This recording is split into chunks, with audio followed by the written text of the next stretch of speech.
Всем привет, меня зовут Сергей Нелло, и вы на канале Не Ноль. Но согласитесь, красиво выглядит отреставрированная деталь.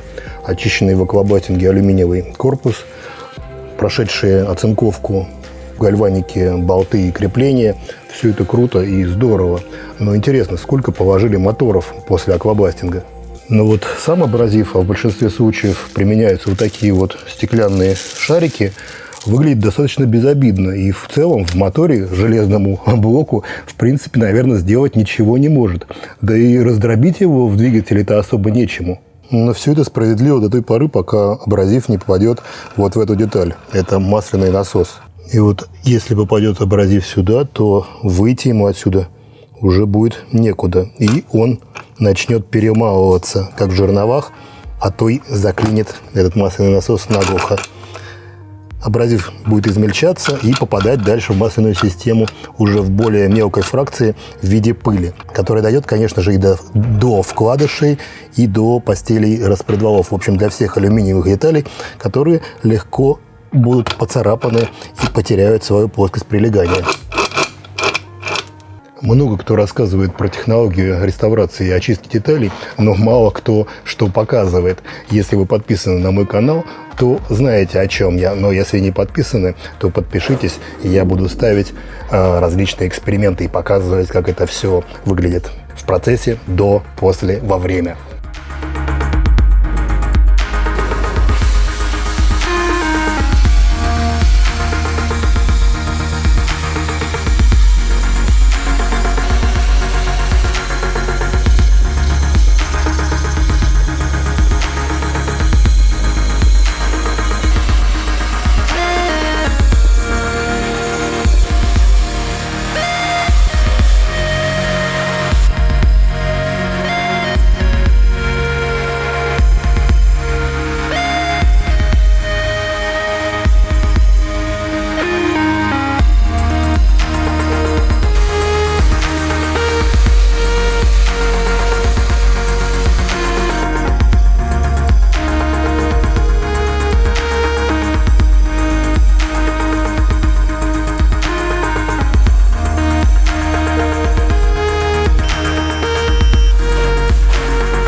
Нахрена нам аквабластинг, скажете вы, и в общем-то будете правы. Существует очень много различных технологий мойки деталей, там проботажная мойка, мойка под давлением, еще куча всяких струйных и тому подобных. И все это, в общем-то, приводит к тому, что деталь отмывается от грязи. Но, в общем-то, тут зависит от того, кому какой эффект нужен. Вот у меня есть головка блока цилиндров, я ее на 3/4 уже очистил аквабластингом, разлитым абразивом. Про это показывал целое видео, как различные фракции абразива влияют на текстуру очищаемой поверхности, а 1/3 оставил в грязном виде, в котором она была изначально. И, кстати, в ней сейчас куча абразивов, вот сыпется песок. То есть я ее особо сильно не отмывал. И я ее сейчас повезу как раз на такую техническую струйную мойку. И мы посмотрим, во-первых, сколько в ней в результате останется шариков и очистятся ли они после этой мойки. Ну и плюс, как поверхность атаквоблащенная будет сравнима с поверхностью просто отмытой детали. Ну, так, чтобы запомнить, у нас получается со стороны ГРМ у нас первый цилиндр, и он не очищенный. Посмотрим, как это все будет выглядеть после мойки.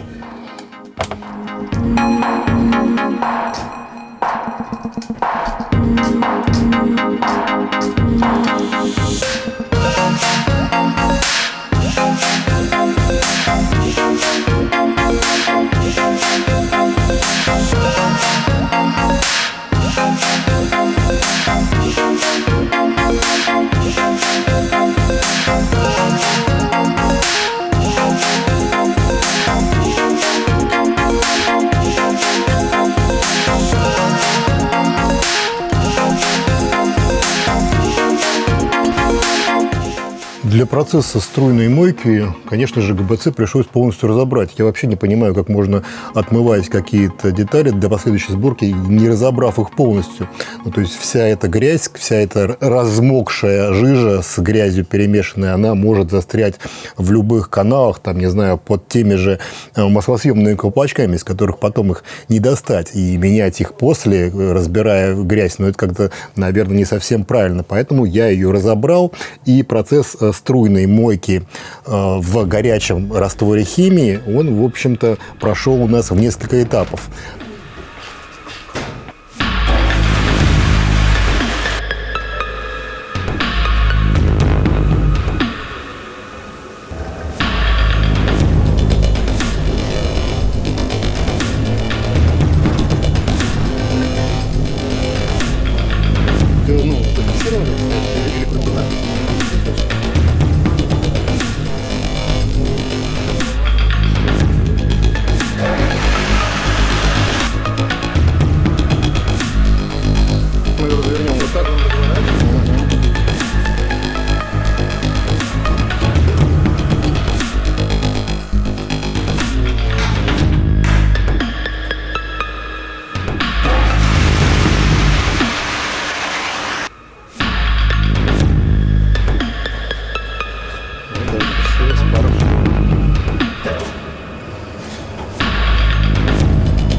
Во-первых, мы смотрели на разных этапах, как действовала химия. Во-вторых, мы поворачивали детали внутри камеры для того, чтобы струи этой струйной мойки лучше попадали в те загрязненные участки, которые нам надо было отмыть. Ну и теперь, в общем-то, можно, наверное, посмотреть, как это выглядит, в чем разница между деталью, отмытой в аквабластинге, очищенной в аквабластинге, и отмытой в струйной профессиональной мойке. Но прежде всего надо коснуться вопроса химии. Вопрос именно к вам. Какую химию вы бы хотели протестировать? То есть сравнить несколько видов, даже не видов, а как бы несколько наименований химических составов, применяемых для чистки деталей. Ну, тот же титалан, там, каустическая сода. Вот это все взять в одном ролике и сравнить. Напишите в комментариях, какие составы вы хотели бы сравнить. Прям вот через запятую несколько штук, какие вам известны. Ну, конечно, из более-менее известных и доступных. Не надо выбирать что-то там с Марса или с Венеры. Напишите, я протестирую и сделаю об этом отдельный ролик. Итак, поверхность прилегания ГБЦ. Я ее очищал аквабластингом, вот эти первые 3 цилиндра, притом разными абразивами. И вот эта часть была отмыта просто в струйной мойке. Заметно сразу, что весь старый рисунок от прокладки ГБЦ, он остался. То есть, конечно же, мойка смыла грязь, но не может отмыть вот эту текстуру, оставшуюся от старой прокладки. Что касается окон. Окна, ну, насколько возможно, они помылись. Конечно же, там сейчас вот этот состав находится в таком уже в взъеденном состоянии, но вымыть полностью она, конечно, не смогла. Можно было позаморачиваться, можно было еще дольше помыть, пооткисать, потереть кисточкой и в результате отмыть, но это уже небольшое нарушение наших правил. Я все-таки хотел показать, как более-менее в автоматическом режиме эта мойка отмывает и насколько это сравнимо с аквабластингом. Что касается внутренней стороны, ну, ее я вообще аквабластингом не притрагивался, и здесь в целом для такой струйной профессиональной мойки самое лучшее место ее применения. Здесь все отмылось до блеска. Ну, как сказать все. Вот там внутри в болтах, конечно, осталась какая-то грязь. Но каналы, которые подаются, которые закрытые, и, кстати, сейчас у меня они не были открыты, туда все равно никакой состав бы не попал. И ничего в этих каналах не вымыл. А в этих каналах после аквабластинга могут оказаться шарики. В целом, все шарики, которые здесь были после аквабластинга, их, конечно, струйная мойка вымыла. Что касается впускных каналов. Вот эти каналы сюда попадало у нас при еще мойке аквабластингом абразив, он немножко почище, вот эти каналы грязные так и остались. Ну, хотя, конечно, химия их разъела, но в целом они не идеальные. Вот, какая-то грязь смывается после химии. Ну, ничего нового мне этот эксперимент с струйной мойкой не рассказал, а лишь доказал, что в процессе реставрации детали есть несколько этапов. И струйная та же мойка, да, мойка в химии, барботажная мойка, это один из этапов общей реставрации детали. Да, идеально и правильно было бы вначале отмыть любую масляную деталь в барботажной мойке, чтобы она откисла, максимально проработалась внутри во всех каналах химией. Потом хорошо бы, конечно, пройтись и после этого еще струйной мойкой, если есть такая возможность, но, в принципе, следом можно было бы очистить эту всю деталь в аквабластинге. Потом, после аквабластинга, ее опять отмыть в струйной мойке для того, чтобы смыть внешние все шарики, которые есть у нас на поверхности. А вот как отмывать шарики, которые остались внутри, в каких-то закоулках, в потайных каналах, это я расскажу еще дальше. Друзья мои, вы видите, как много блогеров рекламируют игру Lucky Jet. Это обычное онлайн-казино, в котором 90% теряют деньги. Я думаю, все это понимают. Но смотрите, какая крутая прога есть у моего друга.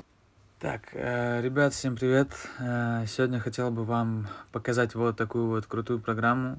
Ее написал мой друг Прогер. И, в общем-то, в чем заключается суть этой программы? Эта программа автоматически подрубается к игре Lucky Jet и заранее предсказывает результат. Ну вот, вы можете посмотреть, в принципе, 1.34 она предсказала, и чувачок улетает на 1.34. Я думаю, здесь много объяснять не надо, вы в целом, наверное, поняли, как это работает. Ну, давайте для наглядности мы еще разок посмотрим. Собственно, вот чувак летит, ну и условно, если бы мы поставили сейчас 5000 рублей, да, вот где-нибудь там на 2, 2.20 можно было бы спокойно забрать и x2 там 10 тысяч забрать. Ну и чувак, соответственно, улетает на 2.53, так как предсказала эта программа. Да, понятное дело, что не без трудностей. То есть, например, такой момент, что если постоянно выигрывать, то логично предположить, что OneWin рано или поздно блокнет аккаунт, на котором только выигрыши. Поэтому варианта два. Либо играть на небольшие суммы, либо просто периодически менять аккаунты, что в целом ради стабильного заработка я считаю хорошим вариантом. Собственно, так мы и делаем. И вот за то время, пока мы работаем, мы сменили там 10-15 аккаунтов. Кстати, чтобы вы не сомневались, я вот вам покажу. 18:48 у меня на телефоне и на компе, соответственно, это же время. Ну, то есть мы в реальном времени, я сейчас записываю для вас это видео. В остальном, программа работает абсолютно без сбоев. Мы над ней долго работали, долго думали, и сейчас вот она работает прям как часы. Я хочу поделиться этой вообще прогой и этим хаком с вами, поэтому я в своей закрытой группе буду давать ежедневно сигналы для того, чтобы вы тоже могли присоединиться и зарабатывать вместе со мной. В общем, не теряйте время, не теряйте возможность и начинайте зарабатывать. Чтобы вы понимали, мы уже почти месяц благодаря этой программе зарабатываем на этой игре. Он даже открыл телеграм-канал, куда кидает сигналы из этой проги. Но халява скоро закончится, как только он наберет 30 тысяч подписчиков в группе. А пока можно получить эти сигналы бесплатно. Да, он 3 дня дает сигналы абсолютно бесплатно, чтобы каждый убедился в честности работы. Кликай прямо сюда, смотри ролик моего друга, в котором он подробно объясняет, как работает эта программа и как по ней зарабатывать. Нажимай на всплывающую подсказку и сможешь также ставить по его сигналам и зарабатывать. Также ссылку размещу в закрепленном комментарии. В принципе, для того, чтобы очистить детали от стеклошариков, надо соблюсти один важный алгоритм. В нем несколько шагов. Первый – это отмыть деталь от масляных отложений до чистки аквабластингом. Вторая – после чистки аквабластингом очень хорошо промыть деталь. Третье – после промывки хорошо просушить деталь. И четвертое – это после всего этого хорошо продуть деталь. Если соблюсти эти шаги, плюс-минус, то тогда стеклошариков в детали не останется.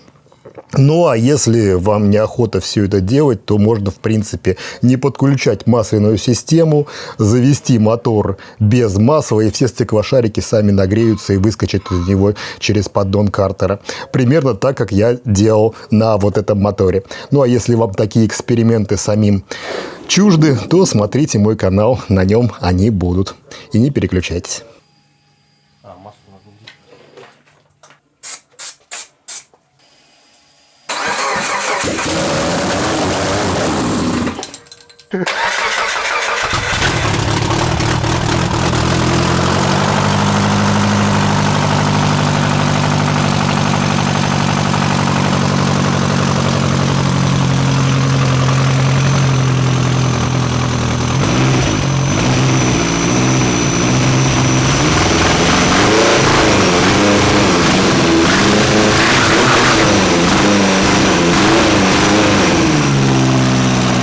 Если с процессом подготовки деталей к чистке в аквапластинке все как-то более-менее понятно, то есть это либо химия в барботажной мойке, либо в струйной мойке, либо керосин в баллончике, ну то есть как бы все понятно, кисточка там отмыла и все хорошо. С процессом обмывки деталей после аквапластинга тоже вроде все понятно, обмыли водой из любого садового пистолета, из керхера, и все тоже хорошо. То с моментом сушки детали как раз ничего не понятно. И вот его сейчас подробно будем рассматривать. Я уже достаточно много поиздевался над этим блоком. Я его возил и мыл в разных установках. Даже в Минске он у меня побывал. Кто не смотрел эту серию, то welcome. Посмотрите. Достаточно интересное объяснение про производство аквабластингового оборудования. Ну, мне тут написали, а что ты так топишь типа за аквабластинг, ведь есть куча другого оборудования. Нет, ребята, я не топлю за аквабластинг, я использую его в своей работе, и Ассоциация мировая производителей аквабластинга выбрала меня амбассадором в продвижении этой технологии, и теперь я несу гордо свой крест. Я надеюсь, что вы поверили. Ну, на самом деле, я зову производителей любого оборудования, которое помогает в реставрации деталей, для того, чтобы рассказать о их оборудовании. И, кстати, тут мне предлагали сделать обзорчик на Ice Blasting. Очень крутая система, интересная. Но, честно говоря, когда я узнал те технические характеристики, которые нужны от оборудования для того, чтобы организовать эту всю установку у себя в гараже, ну, то есть в гараже это нереально. Поэтому, да, конечно, я рассказываю и расскажу о разных видах. Впереди меня ждет несколько поездок к другим производителям аквабластингового оборудования, ну, кто предложил. Ну, а если вы производитель, соответственно, напишите мне, если вы хотите, чтобы я каким-то образом рассказал о вашем оборудовании тоже. Но в том случае, если вы готовы поделиться секретами его производства и какими-то нюансами работы с ним, а не просто так, что вот у нас есть такое хорошее оборудование. Так что пишите, очень буду рад. Ну, а что же надо для того, чтобы хорошенько просушить деталь? Надо создать какую-то камеру, в которой будет достаточно высокая температура. И мне, конечно, сразу пришла в голову взять 2 тена от духовки, создать для этого такую коробку, сварить, все это будет закрываться герметично там, но потом я подумал, ну слишком сложно. И вспомнил, что когда мы открываем фары, да, то делаем такую простую вещь. Берем картонную коробку и строительный фен. И с помощью этих 2 приспособлений делаем обалденную сушку и камеру для нагревания деталей. А что надо, чтобы нагреть деталь? Надо нагреть вокруг нее воздух, надо нагреть саму деталь и, собственно говоря, нагреть абразив. И тогда он оттуда высыпется.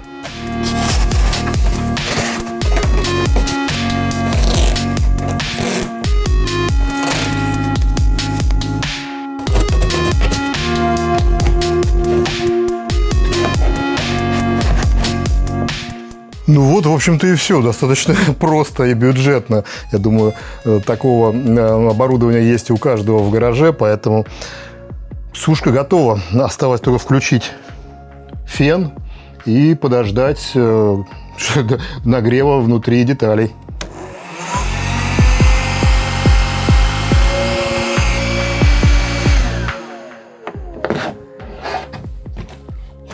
горяченькая. Я думаю, конечно, в рамках какой-то профессиональной деятельности, потоковой очистки деталей такой конструкции сушка не очень будет эффективной. Надо ее сделать более нормальную, все-таки, как я вначале говорил, из стенов от духовки. Но вот для штучного, для гаражного использования, а мы в основном говорим о гаражном использовании, это вполне и очень хороший метод. Вот блок горячий. Ну и, в принципе, даже не продувая его, видно, что что-то здесь насыпалось.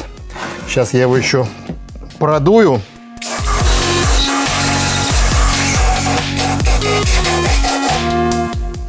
Ну вот они прям вылетают оттуда. Ну вот если ударить, то налетело шариков.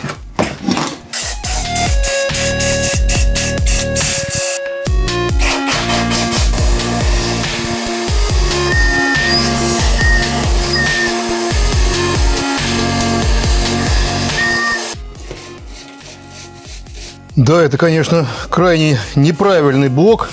Я его до этого практически не продувал, не промывал. И здесь вот весь абразив, который после нескольких аквабластинговых установок остался в блоке, он, конечно, в огромном количестве присутствует. Но вот, как видно, он высыпается. То есть прям легко-легко высыпается. Да, конечно, здесь с этим блоком надо будет еще работать, промывать его несколько раз и еще раз просушивать и продувать, потому что, опять-таки, говорю, нарушена технология. Ну, а остальные детали, в принципе, по такому алгоритму очищаются вполне очень легко. В результате нагревания воздуха, соответственно, абразив деформируется, начинает расширяться, и все эти шарики начинают отскакивать от тех мест, где они засели, и отталкиваться друг от друга. То есть такая хаотичное броуновское движение возникает во всей этой среде абразива, стеклошариков, и они легче отделяются. Конечно, это все справедливо опять до той поры, пока не оставлен, они не попали в масляный налет. То есть если они остались в какой-то масляной пленке, то это уже не совсем работает. Поэтому важно отмывать деталь от масла в начале, до аквабластинговой очистки.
Но вот правильно очищенная и отреставрированная головка блока цилиндров, она теперь как раз может называться именно отреставрированной. Все внутри отмыто аквабластингом, все каналы целые, и очень, конечно, она напоминает новую. Условно новую, но все-таки. Также все такие элементы, как клапана, сами распредвалы. Да вот отлично видно разницу по тем же шестеренкам. ГРМ, вот как аквабластинг ее очистил, вот из такого состояния. То есть, в принципе, мойка, конечно, хорошо, но тому, кому нужно просто собрать мотор, кому надо заморочиться и его реставрировать в какой-то первоначальный вид, пускай он не придаст особо технических параметров, но будет красивый. Для этого созданы другие технологии, в том числе и аквабластинг, гидроабразивная очистка деталей. Я надеюсь, я сегодня рассказал вам что-то полезное, и вы сможете повторить это у себя в гараже без всяческих проблем, и оно поможет в вашей работе и увлечениях. Ну, а я же хочу напомнить, что у меня есть канал NeoFAQ, в котором я размещаю видео-ответы на ваши комментарии, так что пишите комментарии, на лучшие из них я создам видео-ответ. Ну и, соответственно, ставьте им лайки, там всякие дизлайки. Ну и также мой канал в Телеграме, на него ссылочка внизу в описании, в котором я выкладываю сторис. Ну а самое главное во всем этом – это соблюдение определенной технологии. То есть ее придумали не просто так, и если ей следовать, то, соответственно, и детали останутся целые, и двигатель будет работать правильно. Поэтому читаем мануалы, пользуемся инструкциями по применению химии и всяческих инструментов, и будет вам счастье. Не забудь нажать сюда и заработать на программе по взлому онлайн-игры, пока она работает и ее не прикрыли. Кликай прямо сюда и не упускай такую возможность. Ну а на этом это все. Подписывайся на канал, ставьте лайки, дизлайки. Не забывай про колокольчик. Всем удачи, всем пока.